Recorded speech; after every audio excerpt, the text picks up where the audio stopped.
Recent గా 2 మాసాల క్రితం కేంద్ర ప్రభుత్వానికి మణిపూర్ రాష్ట్ర ప్రభుత్వానికి కుకీజో కమ్యూనిటీస్ కి మధ్య ఒక సూ ప్యాక్ట్ కుదిరింది. సూ అంటే సస్పెన్షన్ ఆఫ్ ఆపరేషన్స్ ఒప్పందం కుదిరింది అనమాట.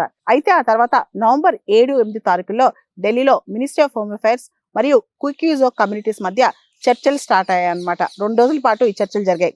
కూకీకి సంబంధించి 2 umbrella organisations, Kuki national organisation మరియు యునైటెడ్ పీపుల్స్ ఫ్రంట్ అని చెప్పి ఈ 2 ఆర్గనైజేషన్స్ కూడా కుకీజో కమ్యూనిటీని రిప్రజెంట్ చేస్తూ వాళ్ళు ఢిల్లీకి వెళ్ళి చర్చలు జరిపారు. అయితే ఢిల్లీలో వాళ్ళ ప్రధానమైన డిమాండ్, మా ట్రైబల్ హక్కులకి నష్టం జరుగుతుంది, మా ల్యాండ్ రైట్స్ నష్టం జరుగుతున్నాయి, మా కల్చరల్ రైట్స్, మా కస్టమరీ రైట్స్ ని గుర్తించడం లేదు, మాకు మణిపూర్లో అన్యాయం జరుగుతుంది, కాబట్టి మాకు యూనియన్ టెరిటరీ స్టేటస్ ఇచ్చి మా హిల్లీ రీజన్స్ ని మమ్మల్ని కాపాడాలి, మా హక్కులు కాపాడాలి అని చెప్పి కుకీజో కమ్యూనిటీస్ యొక్క లీడర్స్, ముఖ్యంగా కూకీ నేషనల్ ఆర్గనైజేషన్ మరియు యునైటెడ్ పీపుల్స్ ఫ్రంట్ వాళ్ళు అభ్యర్థించారు. కానీ కేంద్ర ప్రభుత్వం మాత్రం కూకీజో యొక్క ట్రైబల్ రైట్స్ ని గుర్తిస్తాం, అదేవిధంగా పరిపాలనలో సుపరిపాలన తీసుకొస్తాం, దాంతోపాటు కూకీజో కమ్యూనిటీస్ కి భద్రత తీసుకొస్తాం, కానీ వాళ్ళకి ప్రత్యేక ప్రతిపత్తి కానీ, స్వయం ప్రతిపత్తి కానీ, యూనియన్ టెరిటరీ స్టేటస్ కానీ ఇలాంటి ఇవ్వటం కుదరదు అని కూడా కేంద్ర ప్రభుత్వం కుకీజో వాళ్ళకి స్పష్టం చేసింది.